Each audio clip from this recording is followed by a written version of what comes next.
TRS party కారణంగా, ఈరోజు అధికారంలో ఉన్నటువంటి కాంగ్రెస్ పార్టీ కారణంగా రాష్ట్రము నష్టపోతుంది తప్ప, రాష్ట్రంలో ఉన్నటువంటి రాజకీయ వ్యవస్థ భ్రష్టు పడుతుంది తప్ప ఏ మాత్రం మార్పు రాలేదు.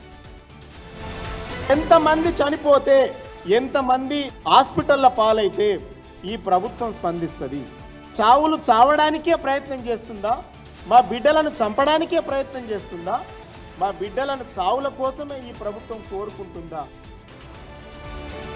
రేవంత్ రెడ్డి తాత వచ్చినా వెంట్రుక పీకలేరు. అరే రేవంత్ రెడ్డి తాత జేజమ్మదాకెందుకు? రేవంత్ రెడ్డి గారి పీస్ అధ్యక్షుని ఆధ్వర్యంలో కదా 11 మాసాల క్రితం ఈ నాయన కుర్చీని పీకి ఫామ్ హౌస్ కు పరిమితం చేసి మిమ్మల్ని గెస్ట్ హౌస్ కు పరిమితం చేసింది.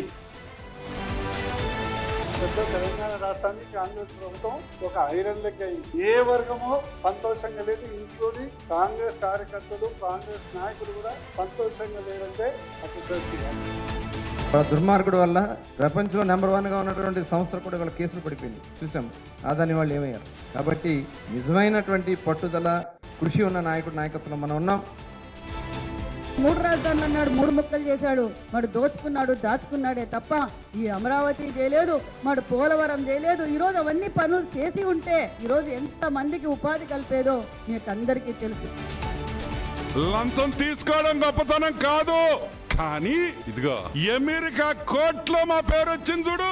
ఏందో మీరేదో అంటారు, ఈ సిబిఐ కేసులు ఇక్కడ Hyderabad, nonsense Hyderabad, New York assassins చేసి ఈ రోజు మేము పుణ్యులం అయిపోయాం, రాజకీయ సన్యాసం తీసేసుకున్నాం, మాకు ఇంకెక్కడి నుంచి రాజకీయంతో సంబంధం లేదంటే చేసిన తప్ప అంతా చేసేసి ఇప్పుడు అంతా తూర్చు అంటే ఎవడైనా ఊరుకుంటాడా? చట్టం దాని పని చేసుకుపోతాది.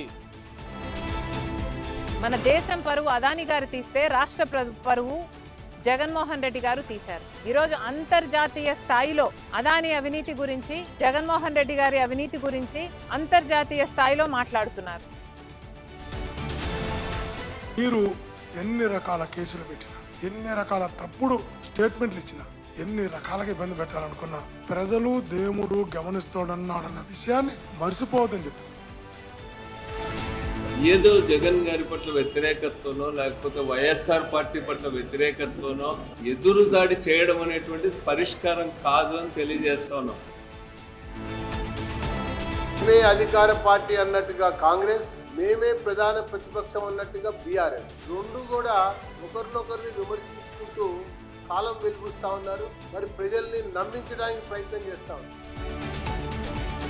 మోసకారి మంత్రి ఎమ్మెల్యే, మంత్రి నియోజకవర్గ ప్రజలను 5 సార్లు మోసం చేసి గెలిచిండు. 420 హామీలు, 6 గ్యారెంటీలని వాళ్ళ తెలంగాణ రాష్ట్ర ప్రజలను మోసం చేసేటువంటి వ్యక్తికి మీరు వత్తాసు పలకకండి. भारतीय जनता पार्टी के वरिष्ठ नेता जो निर्णय लेंगे मुख्यमंत्री पद के बारे में, जो उनका कैंडिडेट होगा, उसको हमारा शिवसेना का पूरी तरह समर्थन है. दिल्ली के अंदर खुलेआम गैंगस्टर्स को कब्जा हो गया है, खुलेआम व्यापारियों को फिरौती फोन आ रहे हैं, खुलेआम गोलियां चल रही हैं.